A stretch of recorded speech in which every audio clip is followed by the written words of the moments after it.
journal vous est offert par le FPI, Fonds de promotion de l'industrie, votre partenaire privilégié pour la réussite de vos projets.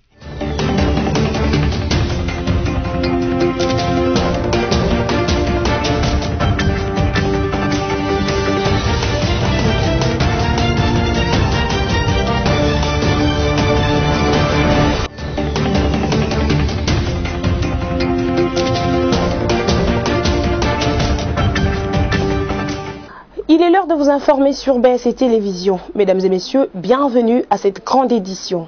À la une, le Premier ministre Sylvestre Ilunga Ilunkamba a reçu mardi 5 janvier 2021 à la primature l'honorable Jean Bakomito, l'élu de la province du Haut-Ouélé, des questions concernant la province, notamment dans les domaines des infrastructures, ont été au centre de l'entretien entre les deux personnalités. Le secrétariat technique du comité multisectoriel de la riposte contre la Covid-19 a communiqué les tableaux cliniques suivants. Les 139 nouveaux cas de contamination ont été confirmés en RDC le mardi 5 janvier 2021. Contamination rendue publique le mercredi 6 janvier 2021. Enfin, tragédie à la hauteur des Niabirehe où dans la nuit du mardi 5 à ce mercredi 6 janvier 2021, une pirogue motorisée a écoulé causant des morts et une disparition de plus de 20 personnes dans les lacs Kivu, dans la province du Sud Kivu. Encore une fois, bienvenue dans ce journal. Le Premier ministre Sylvestre Ilunga Ilunkamba a reçu mardi 5 janvier 2021 à la primature l'honorable Jean Bakomito, l'élu de la province du Haut-Ouélé. Des questions concernant la province, notamment dans les domaines des infrastructures, ont été au centre de l'entretien entre les deux personnalités. Suivez ces propos recueillis par Mercis Mayangila. Foner ne fait pas assez là-bas. Déjà dans la capitale économique de la province du Haut-Ouélé, nous sommes à Ouacha, la société qui paye régulièrement ce qu'elle doit payer pour ses engins et même les autres opérateurs économiques qui payent.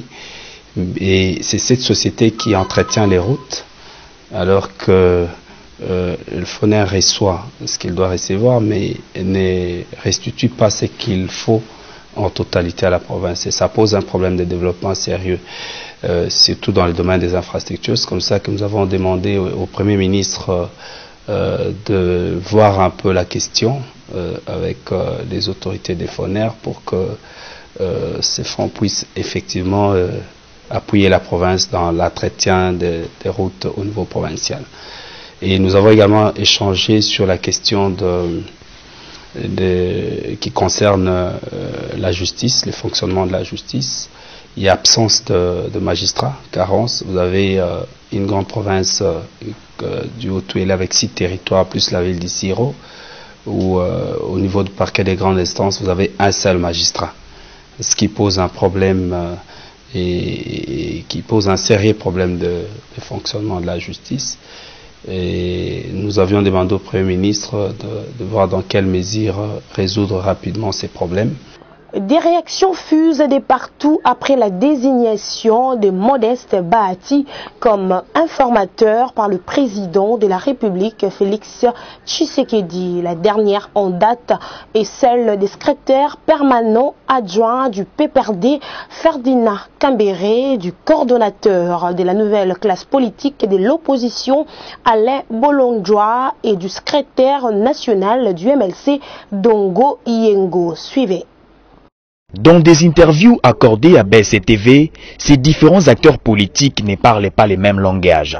Les secrétaires permanents adjoints du Parti du Peuple pour la Reconstruction et la Démocratie, PPRD, Ferdinand Kambere qualifie la nomination par le président de la République Félix Tshisekedi du sénateur Bahati Lukwebo comme informateur, comme une distraction et du désordre. Alors qu'un Premier ministre est en fonction, en tout cas nous ne sommes pas au début de la législature, il y a déjà un gouvernement et le Premier ministre, nous ne sommes pas dans les cas où il a été démis par une motion de censure par exemple ou de défiance.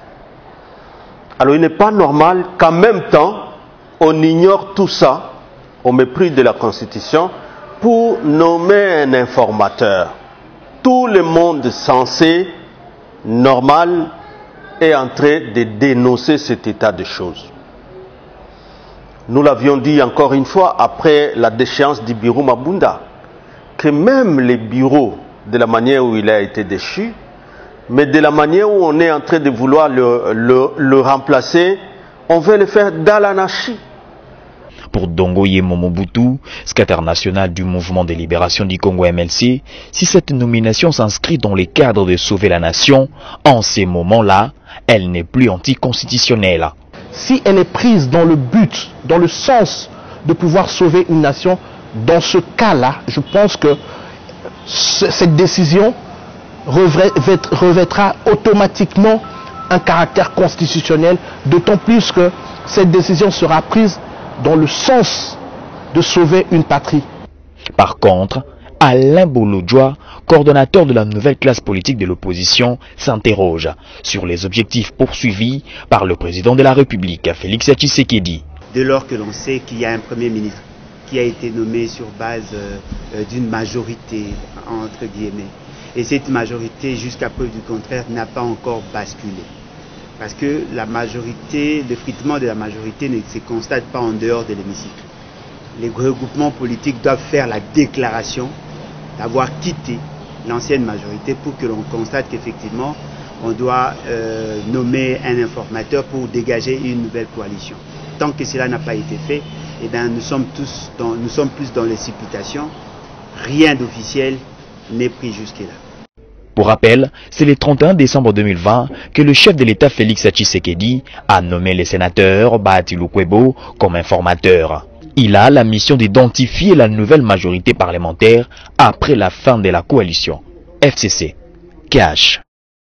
Situation politique actuelle consécutive à la rupture des liens entre le FCC et le CACH, les coordonnateurs de la dynamique pour la sortie des crises, DISOC en acronyme, charge le chef de l'État et définit, selon son analyse, l'adhésion à l'Union sacrée et de la nation. Suivez Lisanga Bonganga sur des propos recueillis sur Top Congo ce matin.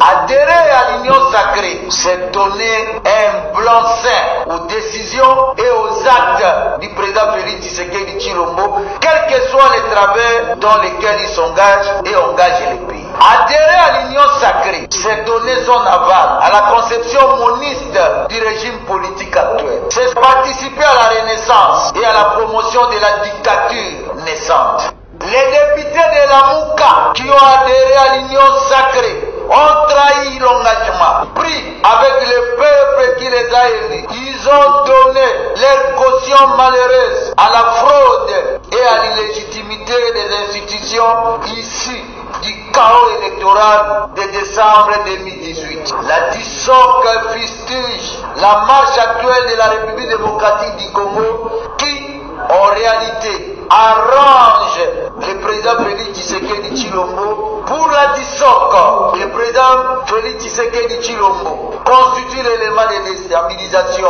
de paralysie et de blocage et de fonctionnement régulier des institutions. Et voilà, la MONUSCO dit satisfaite dès l'arrestation de Roger Lumbala, ancien chef de guerre dans l'Est de la République démocratique du Congo. Les bureaux conjoints des Nations Unies aux droits de l'homme espèrent que d'autres présumés des crimes répertoriés dans les rapports mapping seront aussi arrêtés. Lieva Luzolo nous fait le point.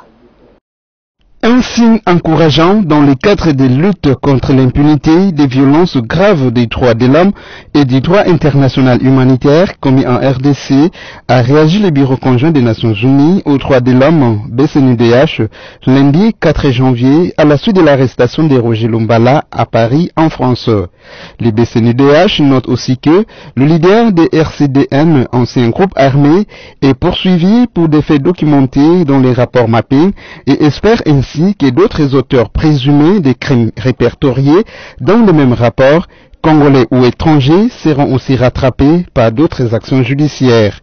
Notez que Roger Lumbala a été mis en examen par le parquet national antiterroriste de Paris en France pour complicité des crimes contre l'humanité et des participations à un groupement formé en vue de la préparation des crimes contre l'humanité.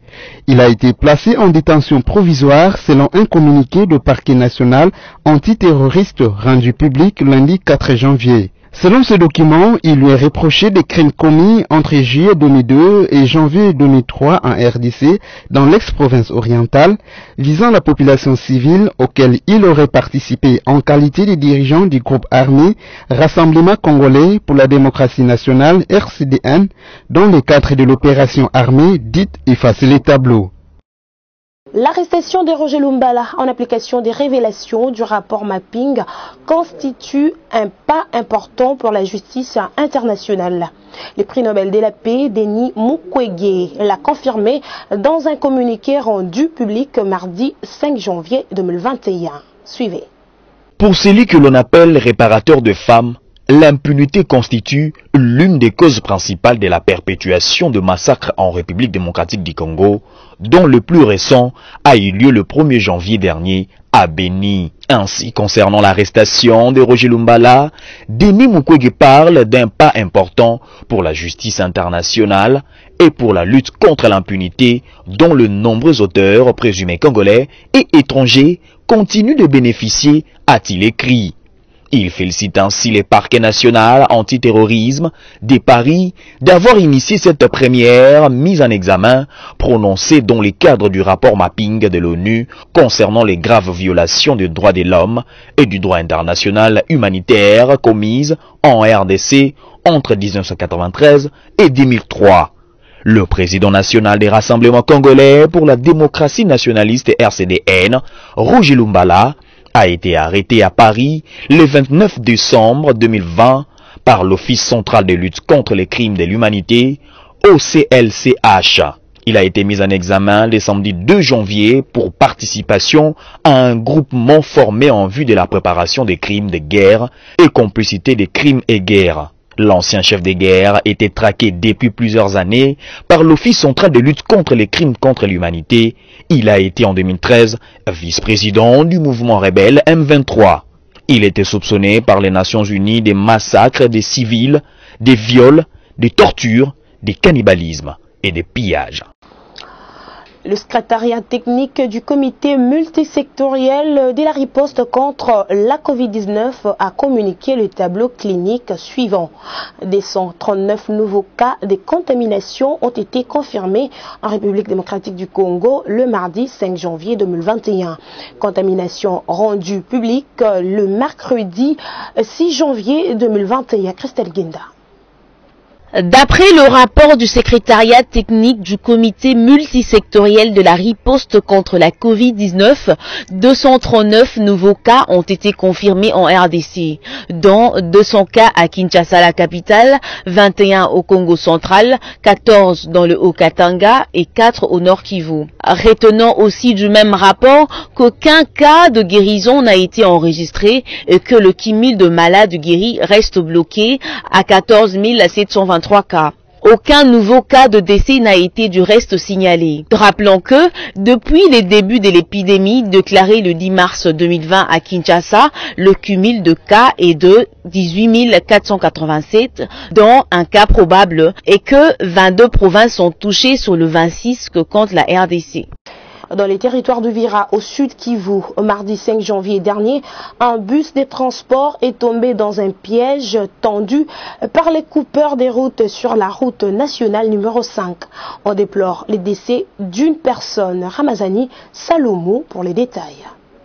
Un bus de l'agence de voyage Okapi et d'autres véhicules ont été ciblés par des hommes armés mardi 5 janvier 2021 sur la route nationale numéro 5 dans la région d'Uvira au sud Kivu. L'embuscade a été tendue par les coupeurs des routes dans les groupements incorporés des Katala, localité des Routeba, territoire d'Uvira. Selon le président de la jeunesse des Convivira, dans la ville d'Uvira, ce véhicule Okapi venait venaient de Bukavu alors que d'autres venaient de la plaine de Ruzizi. Dans cette attaque, une personne est décédée à l'hôpital général de Kiliba après avoir été touchée par 2 balles au niveau de la poitrine. Cette victime venait de Bukavu par le bus de l'agence Okapi original et s'est dirigée chez lui à Baraka. Pour la population des Routeba, le FARDC doit mettre des positions militaires sur la route nationale numéro 5 et surtout à Routeba, car ce milieu est fréquenté par les inciviques à main armée. Notons, des organisations citoyennes ne cessent d'interpeller les autorités afin qu'ils renforcent la sécurité sur cet axe où une multitude de groupes armés sèment terreur et désolation presque tous les jours. De nouveau dans la province de l'Ituri, dans la nuit du lundi à mardi 5 janvier 2021, une attaque de miliciens Chini à Kalima au village Tokodo dans les territoires d'Irumu dans la chefferie des Babao Bokoé a entraîné mort d'hommes au nombre de des civils. Suivez. 2 civils ont été tués par les assaillants communément appelés Chini à Kalima pendant leurs incursions dans la chefferie des Babayobakowe dans les territoires de Rumu en province d'Ituri dans une nouvelle attaque. La source indique que 2 autres civils ont été blessés puis conduits d'art dans une structure sanitaire. Elle indique en plus qu'après les heures qui ont suivi l'attaque, la psychose a régné dans le chef de la population avant que la situation ne revienne à la normale. Signalant qu'une autre attaque de miliciens Chini à Kalima a également été signalée à Mbembei. Ici, les assaillants ont sémé de la panique au sein de la population la même nuit du lundi 4 à mardi 5 janvier courant. Tragédie à la hauteur des Nyabirehe où dans la nuit du mardi 5 à ce mercredi 6 janvier, une pirogue motorisée a écoulé causant des morts et une disparition de plus de 20 personnes dans les lacs Kivu dans la province du Sud Kivu. Sophia Zaorati. À Bukavu, chef-lieu du Sud Kivu, un naufrage a causé des morts et une disparition de plus de 20 personnes dans la nuit de mardi 5 à mercredi 6 janvier 2021 sur le lac Kivu. D'après le président du cadre des concertations de la société civile des Kalehe, 2 corps sans vie sont déjà retirés des eaux. Et la pirogue venait de Kalehe au Sud Kivu et s'est dirigée vers Goma au Nord Kivu. C'était vers 22 heures que cet accident est survenu. Le nombre exact de personnes à bord de la pirogue n'est pas connu, mais c'est plus de 60. Actuellement, plus de 40 personnes ont été sauvées, a-t-il déclaré. Signalant que, pour l'instant, les recherches des corps se poursuivent afin de donner le bilan final. Pour lutter contre l'insécurité au Nord Kivu, dans les territoires de Lubero, la circulation des véhicules est interdite au-delà des 18h30, a annoncé l'administrateur du territoire de Lubero le mardi 5 janvier 2021. Suivez. Richard Niembo, l'administrateur du territoire des Lubero dans la province du Nord Kivu, a annoncé le mardi 5 janvier 2021 que la circulation des véhicules est interdite au-delà des 18h30 sur les tronçons routiers Kiambongo-Kanyabayonga pour lutter contre l'insécurité. Il explique cette décision prise à l'unanimité par son conseil de sécurité, par le fait qu'actuellement les cas de kidnapping ont refait surface dans les territoires des Lubero au Nord Kivu. Il s'y aide de signaler que seuls le véhicule des forces armées de la République démocratique du Congo et ceux de la police nationale congolaise sont autorisés à circuler au-delà des 18h30. Richard Niembo précise en outre que la police des circulations routières, l'agence nationale des renseignements et les attributeurs des routes sont chargés chacun de respecter cette mesure. En sport, le Daring Club Motema Pembe d'Essampe s'est qualifié mardi 5 janvier 2021 devant la formation angolaise Bravos do Maki avec le score de 2-1 au stade de Martyrs de la Pentecôte pour le compte du match retour de 16e de finale de la Coupe des Confédérations africaines. Espérance Louvonou. Avec un score de 2-1 face à la formation angolaise Bravos Domaki, les Immaculés du Daring Club Motema Pembe se sont qualifiés le mardi 5 janvier 2021 au stade de Martyrs de la Pentecôte pour le compte de match retour de 16e de finale de la Coupe de la Confédération de la CAF. Dark Kabangu et Kaniki ont été les buteurs du DSMP et ont permis à leur club de faire l'essentiel malgré la réduction du score par les visiteurs. Les Daring Club Motema Pembe est les seuls représentants de la République démocratique du Congo dans cette compétition et devrait attendre les noms de son prochain adversaire qui sera un des éliminés de la Ligue des Champions en 16e de finale. Rappelons que DSMP était vainqueur au match aller avec un score d'1-0 face à la même équipe en Angola. Le club vert et blanc de Kinshasa passe ainsi à la 16e de finale bis grâce aux résultats cumulés. Mesdames et messieurs, place à présent à la revue de presse rendue par Samy Bosongo.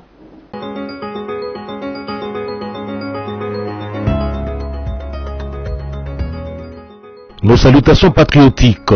Sous le titre accusant Jean-Marc Kabound d'user des méthodes qui les frustrent, les députés pro-Katumbi menacent de quitter le navire Union Sacrée. Forum des As.org a écrit, intervenant mardi 5 janvier 2021 sur Top Congo, le tondeur du bureau Mabunda, Mohindo Nzangi, conditionne leur adhésion à la nouvelle dynamique de Fati par la prise en compte de leur cahier des charges.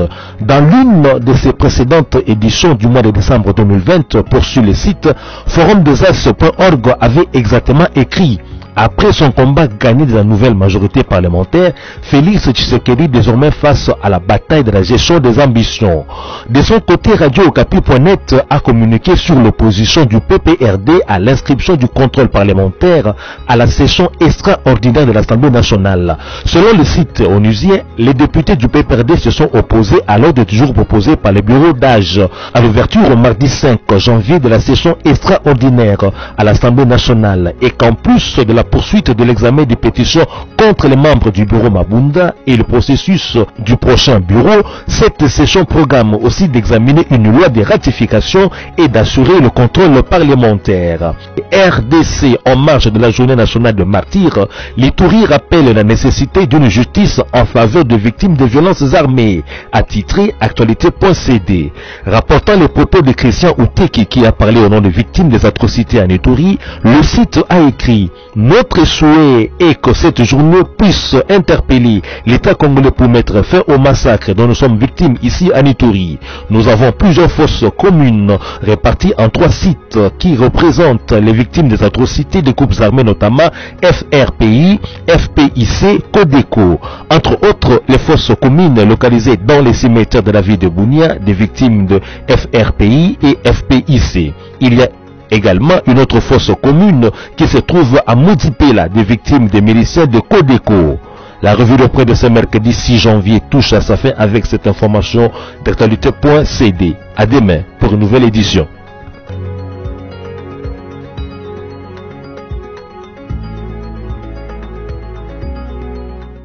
Et voilà, c'était la revue de presse rendue par Samy Bosongo. Si vous nous avez pris en cours de diffusion, voici les rappels de principaux titres.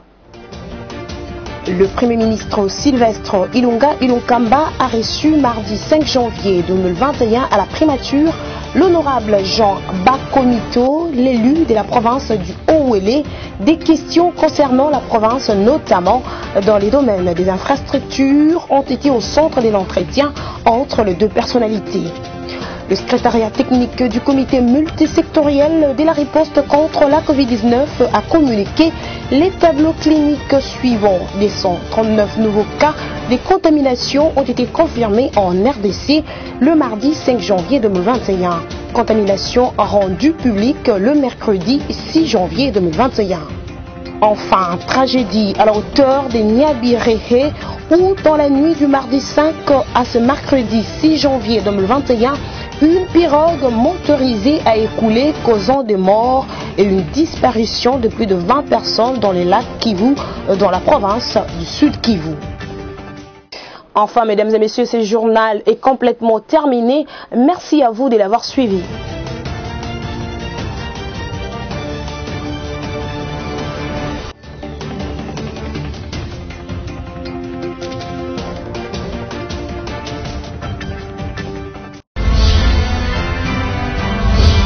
journal vous a été offert par le FPI, Fonds des promotions de l'industrie, votre partenaire privilégié pour la réussite de vos projets.